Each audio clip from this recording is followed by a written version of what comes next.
보통 사람이 어렵고 힘든 일을 만나면은 그 일을 대처하는 두 가지 태도가 있다고 해요. 그 일에 대해서 절망하고 포기하든가 아니면 희망을 갖고 도전을 하든가. 자, 우리 믿음의 사람들은요, 어떤 사람인지 아십니까? 아무리 절망 가운데 있다고 할지라도 희망을 놓지 않는 사람들이다, 그 말씀입니다.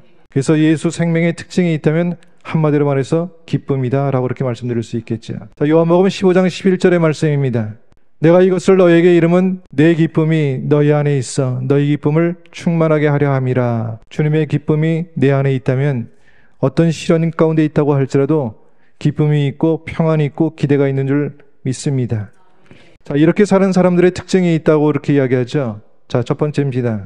풍랑이 문제가 아니다라고 하는 겁니다. 이제 한 번은 예수님과 제자들이 갈릴리 바다를 지나가시다가 풍랑을 만났던 이야기입니다. 자, 풍랑이 일 때 예수님은 어떻게 하고 계셨다고요? 주무시고 계셨다는 거예요. 어떻게 이런 상황 가운데서 주무시고 계셨을까? 의문이 들지 않습니까? 근데 광풍이 불고 얼굴에 비가 막 뿌려지기 시작하는데도 주무시고 계셨을까요? 아마 어느 시점인가는 잠이 깨지 않았을까라고 그렇게 얘기해 줍니다. 근데 주무시는 것처럼 가만히 계셨다는 겁니다. 왜 그러셨을까요? 거기에는 예수님의 의도가 있었다라고 하는 겁니다. 어떤 의도가 있었을까요? 제자들이 지금 이 풍랑 가운데, 위기 가운데 어떻게 반응하는가를 보시고 싶으셨다, 그 말씀입니다. 그래서 저는 주님이 이 풍랑을 허용하셨다라고 그렇게 생각이 들더라고요. 자, 우리도 살다 보면 어느 날 갑자기 인생의 풍랑을 만날 때가 있어요. 갑자기 만나는 일이기 때문에 당황이 됩니다. 그래서 이거를 준비하라고 주님께서는 우리에게 가르쳐 주시는 것이다 라고 하는 말씀이죠. 주님은 한 번도 우리가 신앙을 가지고 있다고 해서, 믿음이 있다고 해서 내 인생에 풍랑이 없다라고 말씀하신 적이 없으세요. 오히려 이렇게 말씀하고 계십니다. 너희가 이 세상에서는 환난을 당하나 담대하라, 내가 세상을 이기었노라. 할렐루야. 풍랑이 없는 것이 아니라 이 풍랑 가운데 있을 때 이길 수 있다는 겁니다. 마지막에 승리자가 될 수 있다라고 하는 하나님의 이 약속을 꼭 믿고 살아갈 수 있기를 주님의 이름으로 축복합니다. 두 번째입니다. 변화는 믿음만이 가능하게 한다라고 하는 겁니다. 주님이 일어나시면서 풍랑이 있는 바다를 향해서 잠잠하라. 자, 그러자 바다가 어떻게 됐다고요? 고요한 바다로 변했다는 얘기입니다. 자, 이 사건 이후에 주님께서 두 마디 말씀을 하십니다. 너희가 어찌하여 무서워하느냐? 너희가 어찌 믿음이 없느냐? 자, 여러분들 생각해 보세요. 자, 예수님의 제자들이 믿음이 있었을까요? 믿음이 없었을까요? 저는 전혀 믿음이 없었다고 생각들지는 않더라고요. 왜냐하면 자기의 직업을 포기하고 자기의 모든 것 내려놓고 주님을 쫓지 않았습니까? 그 믿음의 마음이 있었기 때문에 내려놓고 쫓지 않았을까라고 그렇게 얘기해 줍니다. 그런데 말이죠, 풍랑이 일어나는 순간 제자들이 흔들리기 시작했다라고 하는 겁니다.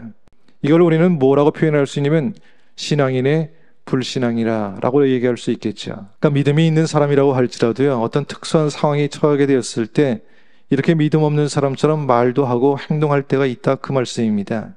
그 자신들의 믿음을 내 어려운 상황의 삶 가운데 그걸 제대로 적용시키지 못하고 있다는 얘기입니다. 아무리 많이 공부를 열심히 해도 시험 때 시험을 잘 못 보면 그건 실력 있는 게 아니거든요. 우리의 믿음도 마찬가지입니다. 우리가 제대로 된 믿음을 가지려고 하면 환경만 보아서는 안 된다, 그 말씀입니다. 내게 말씀하시는 주님의 말씀을 들어야 된다는 얘기입니다.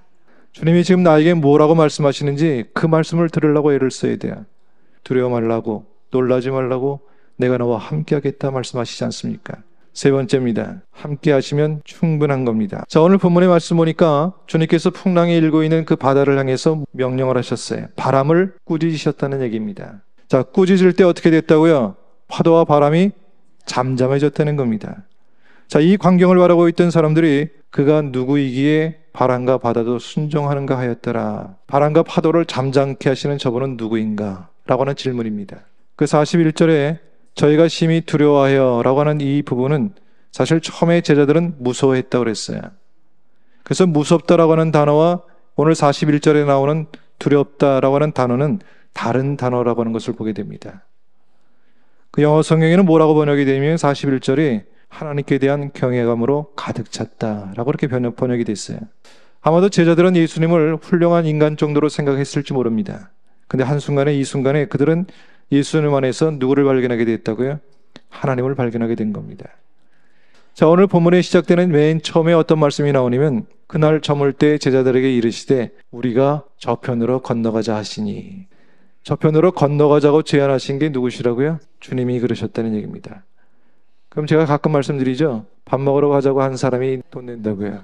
건너가자고 제안하신 게 누구시라고요? 주님이 제안하셨다면 주님이 계획을 갖고 계시지 않았겠습니까? 그렇다면 우리의 인생의 삶의 자리 가운데 고난이 있고 문제가 있고 어려움이 있다는 것도 거기에도 하나님의 뜻이 있다는 겁니다. 주님께서 함께 하시면 우리는 승리할 수 있다. 이 고백이 우리의 고백이요 우리의 신앙의 선언이 될 수 있기를 주님의 이름으로 축복합니다. 그래서 주님과 함께하는 그 기쁨과 축복을 누리며 살아갈 수 있는 복 있는 자의 삶이 우리들의 삶이 다 될 수 있기를 주님의 이름으로 축복합니다.